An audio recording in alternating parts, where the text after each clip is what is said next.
પાટણ સોગુર રોહિત સમાજ કેળવણી મંડળના મંત્રી અને સામાજિક અગ્રણી તેમજ વ્યાપારી પરમાર કીર્તિભાઈ જેઠાભાઈ સાથે ગતરોજ બનેલ બનાવો સંદર્ભે તેઓએ પાટણ શહેર બી ડિવિઝન પોલીસ સ્ટેશનમાં આરોપી જયેશભાઈ અમરતભાઈ સોલંકી, વિનોદભાઈ કાંતિભાઈ સોલંકી તેમજ વીણાબેન જયેશભાઈ સોલંકી વિરુદ્ધ ફરિયાદ નોંધાવતા બી ડિવિઝન પોલીસ દ્વારા આજે બપોરે ફરિયાદ લઈ એફઆઈઆર નોંધવામાં આવી હતી। ફરિયાદીએ જણાવેલ માહિતી મુજબ આરોપી જયેશભાઈ અમરતભાઈ સોલંકીએ લીલીવાડી રોહિતદાસ મંદિર નજીક મંગળવારે સવારે 10 વાગે તેમના પર જીવલેણ હુમલો કરી માથા તેમજ ગળાના ભાગે ઈજા પહોંચાડેલ અને તેમના ગળામાં પહેરેલ 5 તોલાના સોનાના દોરાની લૂંટ થવા પામી તેમ તેઓએ જણાવેલ હતું।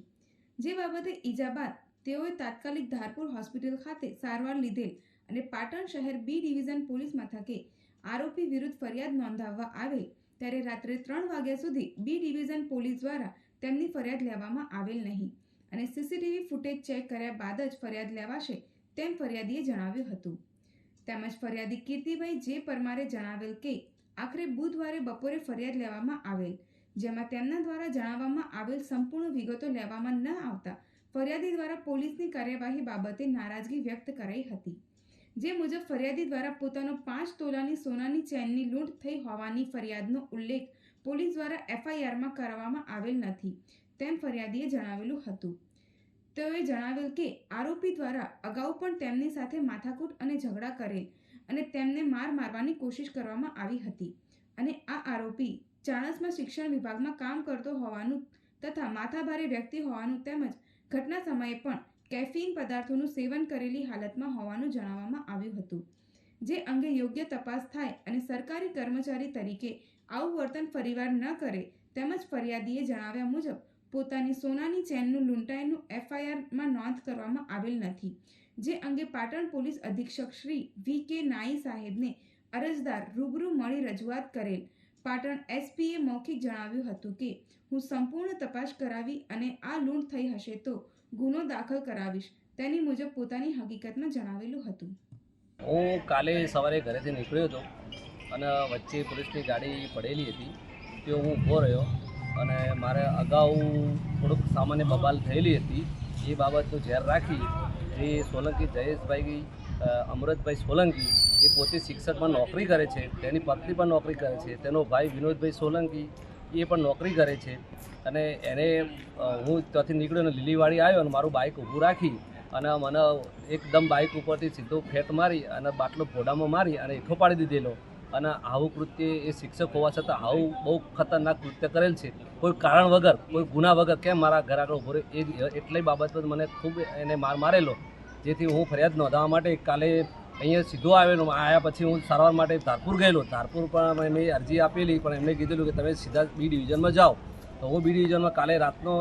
સવારનો લગભગ 10 વાગે આવ્યા પછી સાંજે સારવાર 6 કલાક લઈ અને 5 વાગે અહીંયા આવેલો। ત્યાર પછી રાતના 3 વાગ્યા સુધી મારી કોઈ ફરિયાદ લીધેલ નહીં તો 3 વાગે અમારા પત્ની બાળકો બધા અમે હોવા છતાં 3 વાગ્યા પછી હું ઘરે ગયેલો। સવારે કે 11 વાગે તમારી સીસીટીવી ફૂટેજ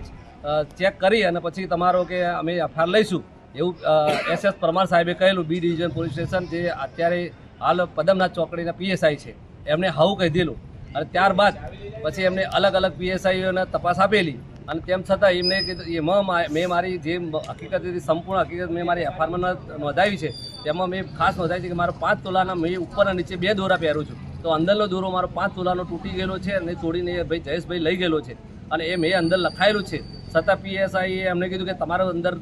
સિસ્ટમમાં આવતું નથી તો કે તમારી અત્યારે અમે આ કલમ ઉમેરતા નથી જેથી કરીને મારી આ કલમ ઉમેરેલી નથી જેથી હું અત્યારે ડીએસપી સાહેબને આની અરજી આપવા જાઉં છું કે ભાઈ આ તમારી કોઈ તપાસ થાય કે ના થાય પણ મારો દોરો ગયેલો છે એની કલમ ઉમેરવા માટે મારી નમ્ર વિનંતી છે। એના માટે મેં આ મીડિયાને બોલાવેલા છે કે હું આ રજૂઆત કરું છું મીડિયા સમક્ષ।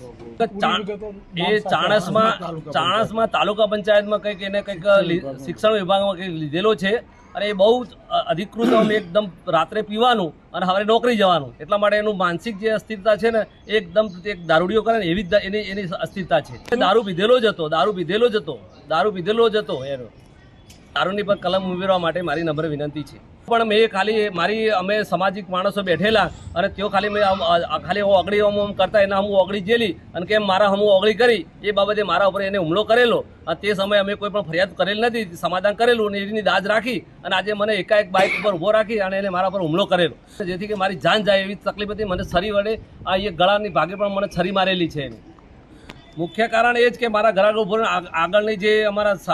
100 ગોળનો હું મંત્રી છું અને અમારા અશોકભાઈ મારા 100 ગોળના પ્રમુખ છે અને એ અગાઉના સામાજિક ઝઘડા જે તે આગળના ચાલે છે અને એની દાજ રાખી અને અમને આ બંને વિનોદભાઈ અને જયેશભાઈ બંને એની દાજ રાખી અને અમારા પ્રમુખના મંત્રીને ટાર્ગેટ કરે છે. મારી એક જ માંગ છે કે એ લોકોને તાત્કાલિક એની ધરપકડ થવી જોઈએ અને મારી આ લૂંટની ફરિયાદની કલમ નોંધાવી જોઈએ. આ મારી મુખ્ય 2 માંગો છે.